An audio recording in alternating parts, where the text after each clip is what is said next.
Hello and welcome to JTV's Jewelry Care and Repair series. My name's John Brooks and I'm one of the jewelers here at JTV. Today our lesson is how to clean some tarnished jewelry. Now ladies, I know you've got at least one piece of jewelry laying in that nightstand not doing anything just because it looks ugly and tarnished. So today we're going to show you how to clean it, get it out and show it off. So here I have a bowl of tarnish remover.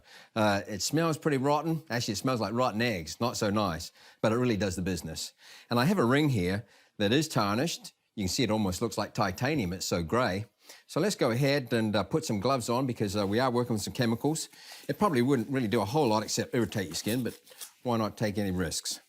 I've got some surgical gloves here today, but you could use some gloves that you use to do the dishes with.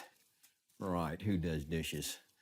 Anyway, okay, here we go. I got a little paper clip that is used as a hanger. And let's go ahead and dip that right in there. And I believe you'll be amazed at just really how quickly this works. Just turn around there a little bit. All right, let's take a look and see if it's ready.